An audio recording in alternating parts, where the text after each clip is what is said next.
성경 말씀 봅시다. 사무엘상 22장 1절부터 10절까지 교독하겠습니다. 그러므로 다윗이 그곳을 떠나 아둘람 굴로 도망하며 그 형제와 아비의 온 집이 듣고는 그리로 내려가서 그에게 이르렀고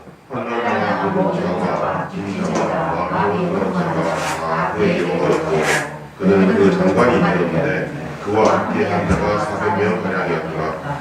다윗이 거기서 모압 미스베로 가서 모압 왕에게 이르되 하나님이 나를 위하여 어떻게 하실 것을 내가 알기까지 나의 부모로 나와서 당신들과 함께 있게 하기를 청하나이다 하고 부모를 인도하여 모압 왕 앞에 나아갔더니 그들이 다윗의 요새에 있을 모압에 모압 왕과 함께 있었더라. 선지자 갓이 다윗에게 이르되 이 요새에 있지 말고 떠나 유다 땅으로 들어가라. 다윗이 떠나 헤렛 수풀에 이르니라. 사울이 다윗과 그와 함께 있는 사람들을 나타났다 함을 들었다. 때에 사울이 기브아 높은 곳에서 손에 단창을 들고 에세라무 아래에 앉았고 모든 신하들은 그 곁에 섰으니 사울이 곁에 선 신하들에게 이르되 너희 베냐민 사람들아 들으라. 이새의 아들이 너희에게 각기 밭과 포도주를 주며 너희로 천부장 백부장을 삼겠느냐. 너희가 다 무모하여 나를 대적하며 내 아들이 이새의 아들과 미약할시되 내게 고발하는 자가 하나도 없고 나를 위하여 슬퍼하거나 내 아들이 내 신하를 승동하여 오늘이라도 왜곡하였다가 나를 치료하는 것을 내게 고발하는 자가 하나도 없도다. 때에 에돔 사람 도액이 사울의 신하 중에 섰더니 대답하여 가로되 이새의 아들이 노업에 와서 아이두베 아들 아히멜렉에게 이른 것을 내가 보았었는데 아히멜렉이 그를 위하여 여호와께 묻고 그에게 식물도 주고 블레셋 사람 골리앗이 칼도 주더이다. 아멘.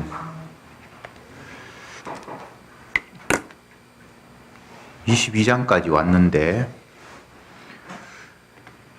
계속해서 다윗과 사울 왕의 대립, 갈등이 연속되고 있습니다. 도망자의 삶을 다윗이 살고 있습니다.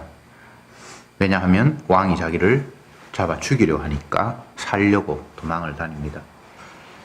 그동안 다윗의 도망의 여정을 살펴보면 굴에도 숨었고 또 제사장에게도 도망가 봤고 선지자에게도 가봤고 심지어는 남의 나라 국경으로 피해봤지만 도피처가 되지를 못했습니다. 자기를 안전하게 지켜줄 수 있는 그런 환경은 없었습니다.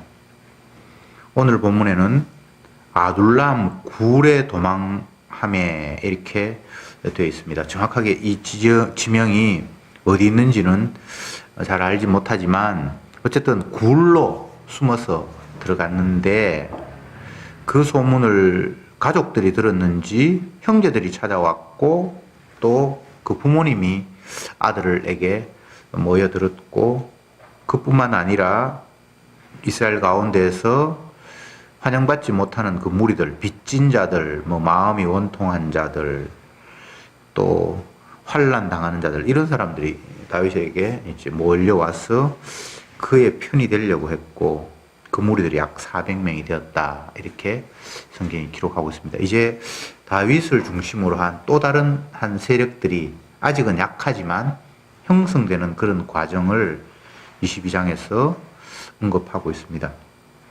그때의 다윗이 생각하기를 일단은 부모님은 연세가 많으니까 좀 안전한 곳에 피신시켜 놓고 내가 뭔가 일을 도모해야 되겠다라는 생각이 있었는지 그 부모를 모압 땅으로 이제 모시고 가서 모압 왕에게 찾아가서 우리 부모를 좀 맡아달라, 좀 보살펴달라. 내가 하나님 앞에 어떤 일을 해야 될지 모르는데 부모님이 연로하니까 너희들이 좀 맡아줬으면 좋겠다 이렇게 부탁을 하는 장면이 있습니다. 모압의 부모님을 맡기는 이유는 다윗에게는 룻이 정조 할머니가 되고 자기 아버지에게는 할머니가 되니까 할머니의 처가에 아버지가 잠깐 피신하고 엄마가 피신하는 거는 크게 이 당시 고대에서 무리가 아닙니다. 물론 외갓집만큼 가까운 건 아니지만 룻이 모압 사람이거든요.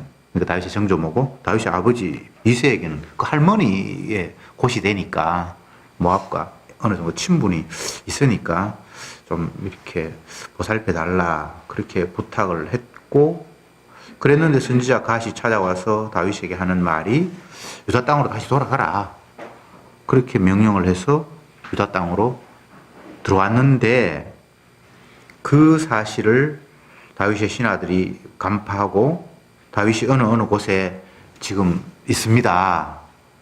그러니까 사울 왕이 약간 두려운 마음도 있고 그들이 어느 정도 세력을 형성하고 있으니까 자기 편을 더욱더 다지야겠다는 생각에 베냐민 사람들, 자기 신하들을 앉혀놓고 하는 이야기가, 너희들이 혹시나 다윗을 따라준다라는 그런 마음이 있는지 모르겠지만 다윗이 너에게 밭이나 포도주를 줄 수 있냐? 백부장, 천부장을 너희들에게 임명할 수 있냐?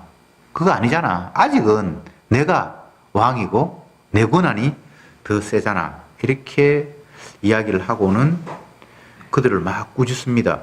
내 아들이 다윗에게 꾀임을 받아서 뭐 약조를 하고 이렇게 할 때도 아무도 그 사실을 나한테 알려주는 사람이 없었고, 만약에 다윗이 어디에 숨어서 나를 습격한다고 할지라도 너희들이 그 사실도 내한테 안 구할 것 같다. 그렇게 호통을 치니까 도액이라는 사람이 자기가 노비라는 어떤 지역, 그러니까 제사장이 있던 곳에 갔는데 다윗이 그곳을 피해서 제사장에게 찾아가서 음식도 먹고 그 골리앗의 칼도 받아서 가는 걸 내가 봤습니다. 뒤늦게 이제 다윗의 동태를 보고하는 이야기가 기록이 되어 있습니다. 이런 이야기들이 그냥 뭐 고대 어떤 시대에 뭐 이런 일이 있었겠지라고 이렇게 흘러버리면 우리에게는 아무 의미가 없습니다. 세상에 이런 일이 뭐 한두 건이 아닐 거예요. 오늘날도 뉴스를 들어보면 서로 뭐 정권을 잡은 자와 또 야당이 서로 막 비난하고 공격하고 그 가운데 온갖 술수와 뭐 별별 일들이 다 있는데, 굳이 수천 년 전에 어떤 한 지역에서 있었던 왕과 그 신하의 그 알력이라든가 권력 다툼들을 이렇게 우리가 보아야 할 이유가 있을까? 결론적으로 말씀드리면 다윗은 그냥 평범한 인물이 아니라 예수님을 미리 보여주는 그런 역할들을 맡았습니다. 그래서 다윗의 움직임이 장차 오실 예수님의 삶을 담고 있기 때문에 이 말씀이 우리에게 의미가 있습니다. 다윗이 쫓겨다닐 때 대부분의 사람들은 아직은 왕의 편에 서서 다윗을 관망하고 있는 그런 상태이지만, 오늘 본문에 보면 환난을 당한 자, 빚진 자, 마음에 원통한 자, 이들이 다윗에게 모여왔다라고 기록하고 있습니다. 그러니까 이 모습 속에 장차 주님이 어떤 분인가라는 걸 그려볼 수 있겠죠.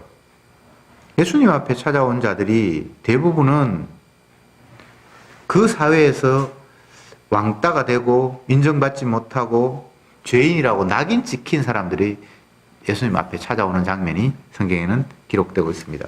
뭐 세리, 창기, 문둥병자, 유출병자 이런 사람들, 물론 예수님이 그들을 찾아가는 상황도 있고 또 그분들이 주님 앞에 찾아오는 사람도 있고, 그러니까 이 세상에서 떵떵거리면서 안정권 속에서 권한을 행사하면서 살아가는 그런 자가 아니라 세상으로부터 소외된 자들이 주님 앞에 찾아오고 또 주님도 그들을 찾아가는 그런 모습을 오늘 이 다윗의 모습 속에서 읽을 수 있습니다.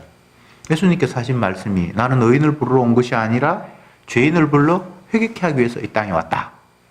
심지어는 뭐 중풍병에 걸려서 몸을 전혀 자기 마음대로 움직이지 못하는 자를 친구들이 뭐 들것에 메고 주님 앞에 데리고 왔을 때 주님이 하신 말씀이 소자야 네가 죄 사함을 받았느니라. 굉장히 낯선 이야기를 하시잖아요. 병 좀 치료해달라고 막 친구들에 의해서 온 그 환자를 향해서 주님이 네 병이 나았다든가 뭐 치료시켜 주겠다는 이런 이야기를 하는 것이 아니라 네 죄가 사함을 받았다라고 이야기함으로 말미암아 죄인을 구원하시는 자가 바로 예수님이라는 사실을 공표하셨는데 지금 다윗의 모습 속에 그런 모습을 읽어낼 수 있습니다. 무엇 때문에 빚을 졌는지, 왜 환난을 당했는지, 왜 원통한 일이 있는지는 정확하게 알지 못하지만 어쨌든 이 표현들 자체가 그 당시 주류 사회에서 배격되어 있고 힘들게 살아가는 사람들이 다윗에게 모였고 다윗은 그들의 우두머리가 되었다. 이게 뭐 장관이 되었다고 하는데 약 400명 무리들 가운데 우두머리가 되었다라고 이야기를 하고 있습니다. 오늘날도 마찬가지예요.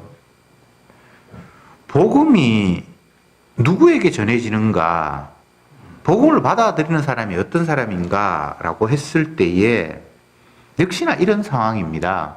자기 자신이 죄인인 줄 아는 자가 복음을 복음으로 받아들이는 거예요. 물론 뭐 경제적인 가난이나 정치적인 억압이나 이런 것들과 복음이 굳이 연관되는 건 아니지만 어쨌든 이 주류 사회에서 인정받지 못하고 사실은 그것보다도 더 중요한 것은 자기 자신이 누추한 자고 죄인이고 별 볼 일 없다라고 깨달아질 때야만이 예수님의 말씀이 기쁜 소식으로 들려오게 되어 있습니다. 이것을 바꾸어 이야기를 하면 자기 자신에게 별 큰 문제가 없는 사람은 예수님 말씀이 기쁜 소식으로 들리지 않죠. 죄인을 구원하기 위해 왔다. 병든 자를 치료하기 위해서 왔다. 그러면 건강한 사람은 치료받을 일이 없잖아요. 물론 거기서 병든 자가 치료받는다라는 말은 육신적인 문제에 한해서 이야기하는 건 아니고요.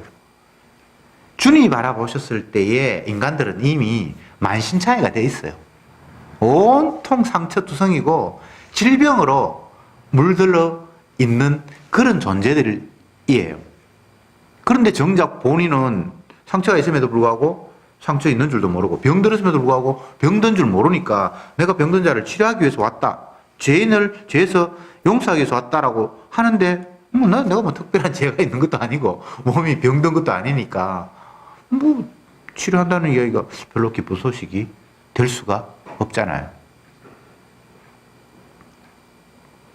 건강하게 사는 사람들은 병원에 안 가요. 갈 일이 없어요. 다른 할 일도 많은데 건강한 사람이 병원에 왜 갑니까? 물론 뭐 건강을 체크해 보기 위해서 간다 하면 그럴 수는 있겠죠. 또 바꾸어서 이 세상에 규칙을 잘 지키고 법을 어기지 않는 사람들은 경찰서에 간다든지 뭐 재판을 받기 위해서 법원에 갈 일이 없어요. 그렇잖아요.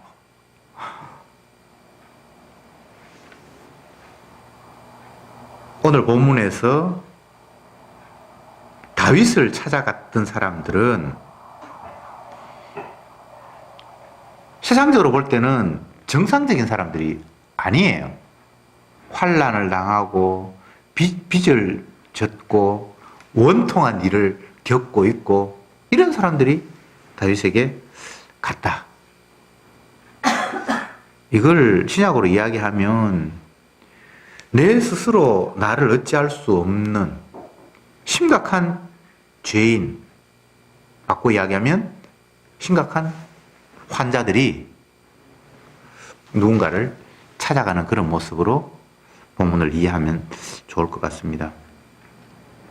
다시 말씀드리지만 유교 관점이 아닌 예수님의 시각으로 볼 때에 이 땅에 있는 모든 피조물들은, 인간들은 정상적인 사람이 아무도 없습니다. 이것을 의인은 없나니 하나도 없다 라고 단적으로 표현하고 있죠. 의인이 없어요. 다 죄인이에요. 건강한 사람이 없어요. 몽땅 다 환자예요. 그래서 모두가 다 치료자인 그분에게 가야 되고 모두 다 죄 용서하시는 그분에게 가야 되는 거예요. 다윗에게 찾아온 이 400명의 무리가 전부가 되면 안 되고 다윗에게 안 찾아간 아직은 사울을 인정하고 있는 그들 다도 다윗에게 가야 사실은 정상이에요. 근데 그들은 가야 될 이유가 별로 없는 거예요. 뭐 아무 문제가 없어요. 사울 왕의 체제 아래서 혜택 받고 있고 뭐 자기는 아쉬움이 아무것도 없는 거예요. 예수님이 이런 말씀하셨습니다. 아버지께서 내게 보내지 아니하면 그 누구도 나에게 나아올 수 없다. 그런 관점으로 오늘 본문 다윗에게 찾아간 400여 명의 무리들을 보면 하나님께서 그들을 다윗에게 보낸 거예요. 아무렇게나 이렇게 올 수가 있는 게 아니에요. 자기의 판단력을 가지고 지금 권세의 향배를 보니까 사울은 점점 더 권세가 하락하는 입장에 있고 다윗은 올라가니까 내가 앞으로 다윗의 편에 붙으면 내가 살겠다라는 이런 인간적인 어떤 정치적인 판단으로 이 400명이 똑똑해서 간 게 아니에요. 아직도 다윗은 아무 힘이 없어요. 사울왕에 비해서 아무 권력도 없어요. 사울왕이 큰 소리 쳤던 것처럼 이세 아들 다윗이 너희에게 뭐 땅을 줄 수 있냐? 직분을 줄 수 있냐? 그렇지도 않은데 왜 자꾸 다윗에게 너희들이 마음이 약간 기웃거리고 있냐? 내가 너희에게 땅도 포도원도 주고 백부장도 임명하고 천부장도 임명하는 권한이 너에게 있지 않냐? 라고 이렇게 큰 소리를 치는데 이건 사실이에요. 이 현재의 당시에는. 그러니까 다윗에게 찾아간 400명의 무리는 정치적인 판단으로 사울왕보다는 다윗 장군에게 찾아가면 더 유의하겠다 싶어서 찾아간 건 아니에요. 아버지께서 내게 보내지 않으면 누구도 내게 올 수 없다라는 그런 차원으로 보면 주께서 이들을 다윗에게 붙여준 거예요. 그런데 오늘 이 본문에서 또 놀라운 것은 다윗이 어쨌든 부모님 때문에 모압 지역으로 가서 부모님을 모압 왕에게 좀 맡기고 자기는 어떤 굴에 숨었는데 가 선지자가 찾아와서 여기에 숨어있지 말고 유다 땅으로 돌아가라 라고 이야기를 하는 거예요. 이게 조금 우리가 살펴봐야 되는데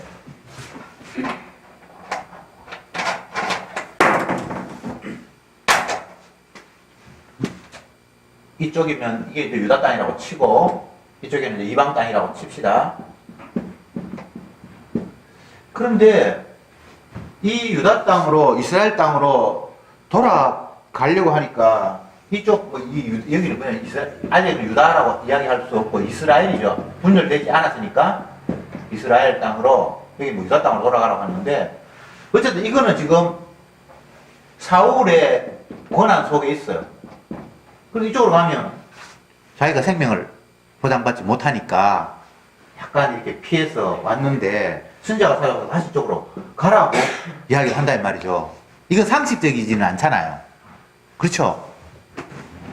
아니 자기를 죽이려고 하는 사람 그리고 그 사람의 그 어떤 영역 안에 있는 게 이스라엘 땅이고 유다 땅인데 그쪽을 잠깐 피해 있는데 이건 살기 위해서는 어쩔 수 없어. 자기 힘이 약하니까. 만약 힘이 강하면 뭐 상대를 이길 수도 있는데 힘도 약하고 또 그의 권한 아래 있으면 죽임을 당하니까 그 바운더리를 살짝 벗어나 있는데 선지자가 찾아와서 그 바운더리 안으로 쉽게 이야기하면 입 벌리고 있는 사자의 아가리 속으로 들어가라고 이야기한단 말이에요. 이게 선지자가 지금 이렇게 얘기를 하고 있거든요. 예수님의 모습이 이런 모습이에요. 인간적인 입장에서 만약 하나님의 약속, 언약이라는 것들을 제외시키면 성경에서 하나님이 지시하시는 내용들이 하나도 이해가 안 돼요. 이상한 일이 벌어지는 거예요. 하나님이 하라고 하신 게 도대체 주님이 정세를 판단하고 계시는 건지 이해할 수 없을 일들을 주님이 시키시는 거예요. 성도는 이런 상태 속에 놓여 있어요. 우리는 육신적인 관점에서 피하고 싶고 손에 안 입고 싶고 뭐 소나기가 오면 잠시라도 뭐 처마 밑에서 피하는 게 상책인데 근데 주님의 지시는 소나기가 내리면 그게 소나기 맞으라는 식으로 계속해서 밀어대시는 것 같은 그런 느낌이 들어요. 그런데 다윗은 순종해요. 선지자가 이야기를 했기 때문에. 다시 그 땅으로 돌아가고, 다윗은 돌아가고, 사울은 그 소식을 듣고는 바짝 긴장해서 베냐민 사람들 중심으로 한, 자기가 베냐민 지파 사람이니까 내 편 내야지 다윗 편 들으면 안 돼 라는 식의, 아직은 내가 더 권한이 있어, 다윗이 너에게 뭐 해줄 게 없잖아 라고 현실을 다시 그들에게 일깨워주고, 그 가운데 도액이라는 사람은 내가 그동안 조금 방심했구나, 그래서 왕에게 찾아가서 제사장에게 도망가는 걸 내가 피했던 걸 내가 봤고, 제사장이 그와 사바사바하고 또 음식도 주었고 심지어는 칼도 그에게 주었습니다 라고 또 고자질을 하는 이런 무리가 있고, 이 본문에서 나타난 두 무리들을 생각을 해봅시다. 두 무리라고 할 것은 없고 두 부류의 사람, 다윗 편에 있는 사람, 사울 편에 있는 사람. 여기는 뭐 400명의 뭐 비류들, 찌끄러기들 이렇게 모였고, 여기는 이제 도액이라는 독특한 한 인물이 나타나고, 나머지 사람들이 뭐 침묵하고 있으니까 다수가 대충 이쪽이라고 하지만, 도액은 왕의 이야기를 또 들어보니까, 그래, 다윗이 옛날 전쟁에 나아가서 엄청난 일을 벌였고 백성들에게 환영을 받은 건 사실이지만, 다윗이 자기들에게, 백성들에게 뭐 땅을 나눠주거나 백부장을 시키거나 장관을 시키거나 그렇게 못하잖아요. 그런데 아직은 사울이 땅도 줄 수 있고 임명권자니까 뭔가 우리에게 자리도 줄 수 있잖아요. 그랬을 때 도액이 생각을 해보니까 그래, 적극적으로 나는 왕의 편을 들어야 되겠다 싶어서 옛날에 있었던 일을 다 고자질했단 말이죠. 그러면 여기 400명들은 도액만큼 현실에 판단력이 없어서 힘없는 다윗에게 갔습니까? 제가 말씀드렸잖아요. 예수님의 말씀을 인용을 했어. 아버지께서 내게 보내지 아니하면 그 누구도 나에게 올 수 없다. 지금 이 400명은 머리 굴려서 간 게 아니라 주가 보내셔서 간 거예요. 그러면 나머지는 다 도액 같은 판단을 할 수밖에 없어요. 예수 믿는다는 것이, 복음을 믿는다는 것이 인간이 IQ로 되는 게 아닙니다. 가만히 생각해 보니까 하나님이 계시하겠고, 가만히 생각해 보니까 누군가 천지 창조를 했어야 되기 때문에 천지 창조는 틀림없다. 그게 창조과학의 이론이에요. 그거는 머리로 생각을 해보니까 누군가가 창조했을 거라고. 뭐 지나가, 이거는 우리 머리로 생각해 보니까 이 말이 안 되는 것 같아. 그 사람도 과학자들입니다. 창조과학회가 나중에는 뭐 신앙인들도 그게 포함이 됐지만, 원래 창조과학회라는 게 과학하는 사람들이, 기독교인들이 모여서 진화보다는 창조가 된 게 맞다라고 이론을 냈단 말이죠. 근데 그건 믿음으로 한 게 아니에요. 그냥 상식으로 생각을 해보니까, 과학을 하는 사람 입장에서 생각을 해보니까 출발 자체는 누군가가 만들었다라고 하는 게 훨씬 이론적으로 맞단 말이죠. 아무것도 없는 데서 뭔가 변한다는 것도 말이 안 되고, 뭐 아메바가 변해가 뭐 어떻게 되고 원숭이 되고 사람이 된다 그러는데, 그러면 아메바는 어떻게 만들었냐고 이렇게 얘기했을 때 누군가 처음에는 창조주가 있다라고 하는 그 기독교의 이론이 맞다고 이야기하면서 창조과학회가 만들어졌거든요. 그거 복음 아니죠, 그죠? 복음 아니에요. 다시 말씀드립니다. 하나님의 말씀은 사람들의 이해력으로 수용하거나 할 수 있는 게 아니에요. 주님 앞에 찾아간다는 것은 아버지께서 그를 보냈기 때문에 찾아가는 방법 말고는 인간이 자의적으로 판단해가지고 찾아가는 게 없어요. 심지어는 부활하신 주님을 봐도 그분을 메시아로 못 알아본다고 성경에 되어 있어요.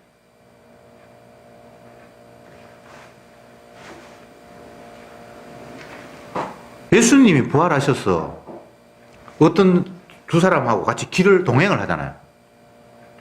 근데 그 사람들은 막 이야기를 하면서 예수님이 그냥 길 가는 나그네로 알았지 그분이 메시아인 줄을 몰랐어요. 그래서 예수님께서 능조시 뭐 너희가 어디를 가느냐? 네가 뭐 최근에 있었던 일을 모르냐? 예수라는 사람이 막 죽임을 당하고 막 이런 이야기를 예수님 옆에 있는데 그 사람들이 막 한단 말이죠. 왜 성경에 그런 걸 기록해 놨을까요? 부활하신 예수님을 육안으로 직접 봐도 예수님이다 모르는 거예요. 우리는 예수님을 보면 믿을 것 같고 하죠. 그래도 못 믿어요. 심지어는 제 아들이 부활하신 예수님을 봤잖아요. 그래도 그것 때문에 그를 메시아로 영접할 수 있는 능력은 없어요.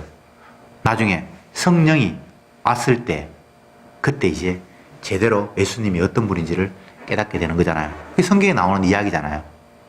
그러니까 그런 이야기들 놓고 보면 우리가 뭐 경험을 했네, 내가 봤네, 뭐 이런 것, 인간적인 어떤 것, 지식, 이건 틀림없네, 논리적으로 봐도 이건 말이 안 돼, 이런 모든 것들은 믿음의 근거가 될 수 없다는 거예요.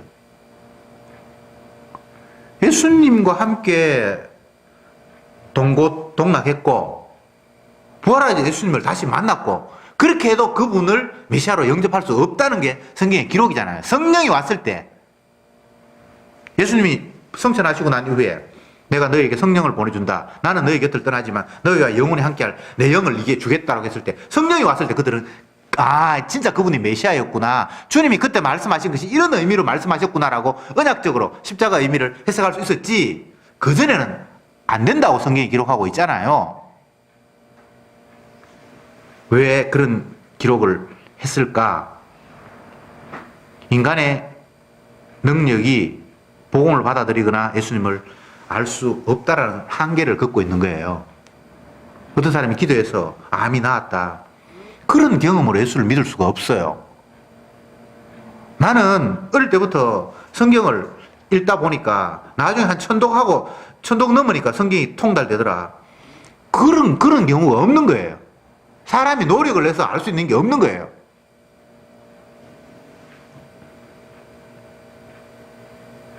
성화론을 주장하는 사람들에게 가장 아킬레스건이 되는 성경 구절은 무엇일까요? 점점점 주님 앞에 거룩해지 간다라는 그런 이론을 펼치는 그들에게 성경 구절에서 가장 아킬레스건이 되는 것은 예수님이 십자가에 못 박히실 때 한편 강도가 그 자리에서 그냥 주님 나를 불쌍히 여기십시오. 당신의 나라에 임할 때 나를 생각하십시오. 그 한마디로 그냥 끝나버렸어. 성할 시간도 없었어. 주님이 지금 죽어가시는 그 순간에, 자기와 같이 죽어가는 순간에 그냥 그 이야기 해버렸어. 그래서 주님 뭐라고 합니까? 네가 오늘 나와 함께 낙원에 있으라. 끝나버린 거예요. 성할 틈이 없어. 뭐 그렇게 해가지고 뭐가 점점 더 자라가고 할 틈이 없어요. 히브리서는 어떻게 되어 있습니까? 그가 단번에 십자가에 죽으심으로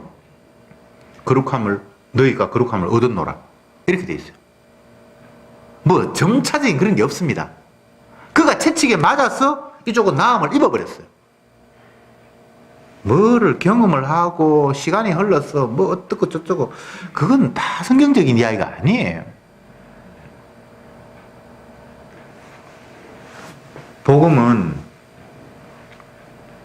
예수님이 십자가에 피 흘려 죽으셨다라는 것이 핵심이에요. 복음의 핵심이에요. 그분이 죽은 게 뭐 내한테 왜 기쁜 소식이 되냐? 그분이 그냥 죽은 게 아니라 자기 백성의 죄를 대신한 죽음이에요. 담당한 죽음이에요.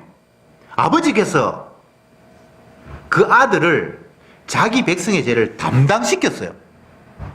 백성의 그 무거운 죄짐을 아들의 등에 짊어지었다니까? 그래서 그 아들은 아버지의 택한 백성이 지어준 짐을 지고 자기가 죽는 죽음이기 때문에 예수님이 죽었다는 이야기가 죄를 내 죄가 있는 자들에게는 복음이 되잖아요. 그게 성경의 원리예요. 그 어려운 거 아니에요. 굉장히 간단한 거예요. 주가 내 죄 대신 지셨잖아요. 그건 예수님께서 지고 싶어서 진 게 아니라 아버지의 뜻이에요. 내 백성의 죄를 네가 담당해야 된다고. 그렇게 해서 이 땅에서 죽어야 된다고. 그럴 때 예수님은 아버지의 뜻을 따라 이 땅에 오셨고 십자가에 죽으심으로 말미암아 그 죽는 순간 이제 아버지 뜻을 내가 다 이루었다 라고 선언을 하신 거예요. 십자가 죽으심이 복음의 전부예요. 나중에 뭐 부활도 하고 성천도 하잖아요. 그건 십자가 안에 다 포함된 내용이에요. 이 부분이 또 오해가 소지가 있는데, 시간적인 순서로 보면 예수님이 죽고 이게 십자가잖아, 그죠? 그 다음에 부활하시고, 그 다음에 성천하시고, 마지막에 재림, 순서는 이렇게 흘러가잖아요. 그러면 예수님이 십자가 죽으시면 끝이 아니잖아요. 다시 살아나야 되고 하늘로 성천해야 되고 나중에 재림을 해야 돼 끝이잖아요. 근데 주님은 여기서 다 이뤘다고 하시는 거예요. 이 뒷부분은 다 십자가 안에 포함이 되는 거예요. 예수는 우리 범죄함을 위하여 내어줌이 되었고 우리의 의롭다 하심을 위하여 다시 살아나셨는데요. 그러니까 죽었는데 다 이뤘다고 하셨는데 나머지는 그 십자가의 의미, 하나님께서 자기 백성들의 죄를 담당을 하셨으니까 죄인의 모습으로 죽는데 다시 살리심으로 말미암아 이제 백성의 죄가 다 사함 받았다라는 사실을 확인시키는 차원에서 주님이 그 아들을 다시 살린 거예요. 그러니까 이거는 십자가 안에 다 포함이 된 거예요.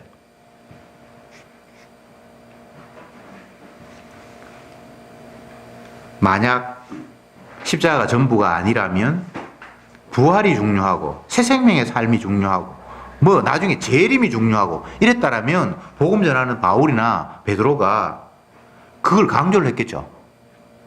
근데 성경을 보면 내가 너희들에게 전하는 것은 예수님이 십자가에 못 박힌 것 그거 외에 다른 것 너희들이 알지 않기를 원한다 라고 이야기를 했어요.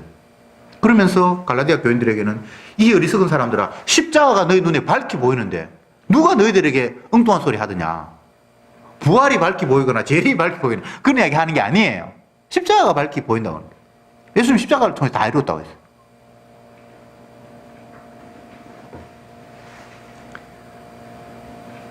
유대 이스라엘의 역사를 보면 백성들의 요청에 의해서 사울이 왕이 되잖아요. 이게 지금 우리가 사무엘상을 살피잖아요. 지금 현재 왕이 되어 있는 사울이 백성들의 요청에 의해서 그들이 기뻐하는 인물도 잘생기고 키도 크고 한 사람을 왕으로 세웠잖아요.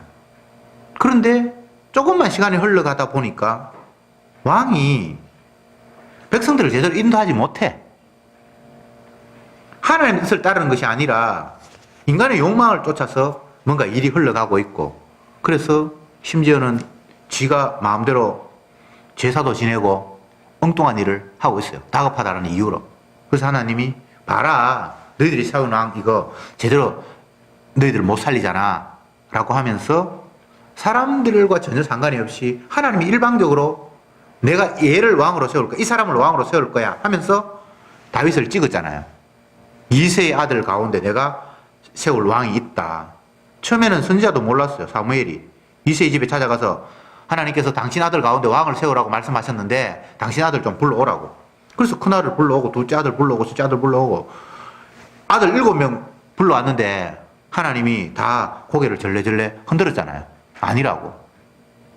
그러니까 사무엘이 당신 아들 이거 전부예요?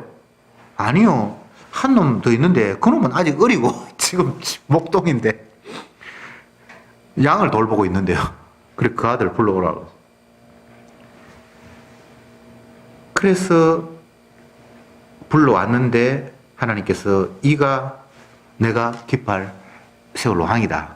그렇게 해서 이제 그를 기름을 붓고 하는데 하나님의 선택과 인간의 선택은 달라도 너무 다른 거예요. 그러면 또 하나님께서 예지력이 있으니까 지금은 그가 소년이고 초라하지만 앞으로 엄청난 능력을 발휘할 걸 알고 그를 택했다. 그거 아니에요. 세상에서는 뭐 될성 부른 나무는 떡잎부터 안다 뭐 이런 말이 있는데 그거 아니에요. 하나님이 일방적으로 무능한 자를 세워서 인간의 힘으로 하는 것이 아니야 라는 걸 보여주는 도구로 부름받은 거예요. 다윗 훌륭한 사람 아닙니다. 능력 있는 사람 아닙니다. 그냥 죄인 중에 한 사람이에요. 그 사실을 우리는 성경을 보면서 계속 확인해요. 사울이 짓는 죄를 다윗이 똑같이 지어요. 정말이에요. 자기 편의 반대 사람을 죽이고 그런 일도 똑같이 있고요. 뭐 하여튼 사울 왕이 했던 죄를 다윗이 똑같이 지어요. 놀랍죠? 성경에 그렇게 돼 있어요. 제자들이 주님 앞에 부름을 받았는데 그 제자들이 하는 행동을 보면 서기관 바리새인들, 죄인들이 하는 행동하고 똑같아요. 왜 그럴까요? 사람이 하는 게 아니라는 사실을 보여주는 거예요. 저와 여러분들이 주님의 은혜에 의해서 복음을 받았다. 예수 믿는다. 그런데 예수 믿는 우리가 안 믿는 사람하고 행동이 다르질 않아요. 똑같아요. 굉장히 위기감을 느끼죠. 안 믿는 사람들 이야기합니다. 그 생각이, 나도 그 생각하고 있다. 네가 뭐 내하고 다른 게 뭐 있는데? 그럼 우리가 할 말이 별로 없어요. 그들이 가진 욕심도 우리가 가지고 있고, 자녀에 대한 기대도 가지고 있고, 이 세상에서 뭔가 좀 잘 됐으면 좋겠다는 생각도 가지고 있고, 뭐 하나도 다른 게 없어. 근데 네가 예수 믿는다는데 뭐 다른 게 뭐 있는데? 내 모습 속에는 예수 믿는다고 해서 다른 게 하나도 없어요. 그런데 성도는 주님이 손대고 있고 간섭하고 있다는 게 다르잖아요. 마치 이 400명, 지나갔구나. 비류들이, 떠중이들이 다윗에게 찾아가잖아요. 그게 다르다니까? 왜? 주님이 글로 밀어 세웠으니까. 그게 달라요. 성도는 주님이 말씀으로 자기 백성들을 탁탁탁 타치를 해요. 가만 내버려두지 않아요. 그래서 세상 사람들은 말씀을 들으면 그게 뭐 별 감각이 없어. 별로 내가 그건 어리석게 들리고 쓸데없는 종교의 이론이다. 차라리 그거보다는 이런 이론이 더 맞겠다. 그 사람들에게는 하나님의 말씀이 능력으로 안 다가와요. 근데 성도들은 하나님의 말씀을 들으면 그 말씀이 팍팍 꽂혀. 이게 내가 어떻게 할 수가 없어요. 그래서 다윗 같은 사람이 살려고 남의 나라에 도망을 갔는데 선지자가 유대 땅으로 돌아가라 그러니까 꼼짝 못하고 그냥 돌아가야 돼. 이게 하나님의 말씀의 능력이에요. 복음 전하는 사람들이 하나님의 말씀을 가지고 이렇게도 표현하고 저렇게도 표현하잖아요. 최근에 제가 충격이 됐던 것 중에 하나가 이거로 목사님이 장례식장에 갑자기 가서 외정도 없었는데 이렇게 뭐 설교를 하라고 그래서 자기가 이런 얘기를 했대요. 지금 여기에 한 사람이 죽어 있습니다. 이걸 통해서 주님께서 우리에게 보여주시는 것은 하나님이 갑이라는 사실입니다. 주님이 죽였죠. 누구도 안 죽였어요. 그 사람이 아직도 뭐 평균적 연령적인 나이로는 죽어야 될 나이가 아직 안 된 그런 사람인데 죽었단 말이죠. 그런데 하나님께서 이 현장에서 보여주고 있는 것은 주님이 갑이라는 사실입니다. 인간이 아무리 설득해도 주님이 갑입니다. 우리는 그분이 시키시는 대로 할 수밖에 없습니다. 뭐 그 이야기를 장례식장에서 아주 강하게 하셨다고. 제가 그 이야기를 들으면서 그래 맞다. 우리가 팔 설치고 어떻게 해도 주님이 자기 마음대로 하시는 거예요. 우리는 그 앞에 꼼짝도 못해요. 오늘 당장 주님이 우리 영혼 걷어 가버리면 뭐 내가 예비했던 뭐든 계획을 했던 아무 상관이 없는 거예요. 주님, 우리 자녀 아직 결혼 안 시켰는데 결혼시키고 뭐 나를 데려가든지 하죠. 그런 거 주님 안 통합니다. 주님은 갑이에요. 말씀의 결론을 맺겠습니다. 다윗이 사울에게 미움받을 짓을 한 것도 아니고 이런 삶을 원했던 것도 아닙니다. 만약 이 상황 속에서 힘들었으면 아이고 내 그때 형님 도시락 가져가가지고 골리앗하고 안 붙었으면 좋았을 텐데 라고 생각할 수도 있었겠죠. 그냥 평범하게 먹동으로 살았으면 나를 죽이려고 달려드는 일도 없고 내가 도망다니는 일도 없고 우리 아버지를 남의 나라에 피신시켜야 될 이런 비참한 일도 없을 것이라는 생각도 했겠죠. 자기가 선택한 게 아니에요. 주님의 삶을 그 앞에 뒤집어 씌워서 그냥 자기도 모르게 지금 끌려가고 있는 거예요. 앞으로 어떻게 될지 몰라요. 우리는 성경을 다 알지만 다윗은 이때 지가 앞으로 뭐 이 나라의 왕이 될 거라든지 뭐 아무것도 몰라요. 우리는 그냥 이렇게 끌려가는 겁니다. 예. 뭘 계획을 하고 뭔가 꿈을 가지고 그런 발상 자체를 다 버리세요. 주님이 갑입니다. 예. 그분은 확실히 갑질해요. 세상에 뭐 갑질한다고 뭐 비판하고 이런 게 많은데 대한항공이 뭐 며느리하고 엄마하고 뭐 딸하고 뭐 갑질한다고 하는데 그 사람이 그렇게 하는 이유는요. 갑질을 하도 많이 당해봐가지고 그런 거예요. 기업하고 하다 보면 뭐 이 공무원한테 아쉬운 소리 해야 되고요. 머리 숙여야 될 일이 너무 많아요. 자기 앞에 갑이 엄청나. 우리는 돈 많으면 그 사람이 갑질하는 줄 알죠. 아니에요. 주님이 이런 세상의 구도를 만들어 놨어. 그러니까 억울하다 이렇게 생각하지 말고 아이고 세상에 너희들이 갑질하는 것 같이 너희들은 참으로 나의 갑이 아니야. 나의 갑은 예수님밖에 없어. 그렇게 깨달으면 주님 앞에 갑질 당하는 게 감사해요. 그분이 내 뜻 꺾어서 나를 패대기 친 게 그게 감사하다니까. 왜? 당신의 뜻대로 이끌어 가시니까. 다윗이 이렇게 끌려가는 거예요. 이거 주님의 갑질이에요. 근데 감사해요. 왜냐하면 예수님의 모습을 그에게 담았기 때문에. 자기도 의도하지 않게 자기는 장차 오실 인자의 모습을 살고 있는 거예요. 여러분, 우리가 길을 알아서 뭐 좁은 길로 못 갑니다. 근데 주님께서 나중에 우리를 이리 끌고 저리 끌고 우리가 원치 않는 곳으로 데려가는데 결과적으로 보니까 주님께서 하시는 말씀이 너는 내 길을 왔다. 소자에게 네가 대접했기 때문에 내가 너에게 상을 준다. 이런 결론이 오는 거지. 우리가 이번에는 이런 일을 하면 요거는 좁은 길이고 이렇게 하면 하나님이 기뻐하시고 그렇게 선택할 수 있는 게 없습니다. 그냥 사세요. 주님이 끌고 갈 거예요. 갑질하시는 주님 앞에 여러분은 완전히 을이 되어서 질질 끌려갈 거예요. 다윗처럼.